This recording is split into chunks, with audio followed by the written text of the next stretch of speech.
এই নাও নানি, আনতে বলেছিলে আমি এনেছি, এবার আমি এনেছি। তুমি হাল্ক নও, তুমি গ্রামের আসল হিরো। কি খাবার দেব তোমাকে? ঘরে কিছু নেই। দাদু, এটা কোনো ব্যাপার না, গ্রামবাসীদের আমন্ত্রণ জানাও, আমরা আজ সবাই পার্টি করব। আজ আমি দিদিমাকে কথা দিয়েছি, আমি একটা বিশাল গন্ডার ধরবই, যাই হোক না কেন। ও গন্ডার, তুই কোথায়? সামনে আয়। মিয়াও। আমার পথ থেকে সরে যাও দুষ্টু বিড়াল, না হলে আমি তোমার লেজ ভেঙে তোমার হাতে ধরিয়ে দেব পাগল বিড়াল। বর দানব।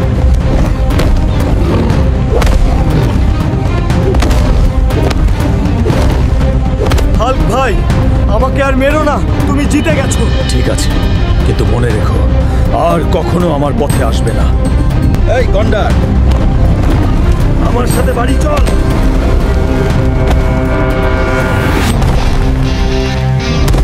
চলুন বাড়ি যাই, দিদা অপেক্ষা করছে। ও হাল্ক, তুমি এবার একটা কাজের মতো কাজ করছো। চলো তাড়াতাড়ি রান্না শুরু করি আর মজা করে খাই। যতদিন আমাদের হাল্ক আছে ততদিন বনে কোনো গন্ধা থাকবে না, আমরা সব খেয়ে ফেলবো। আমি হাল্ক আপনার জন্য প্রার্থনা করছি, এই ভিডিওটি লাইক করুন, এই চ্যানেলটি সাবস্ক্রাইব করুন, আপনার ইচ্ছা 2 দিনের মধ্যে পূরণ হবে। হাল্ক সব সময় আপনার সাথে আছে।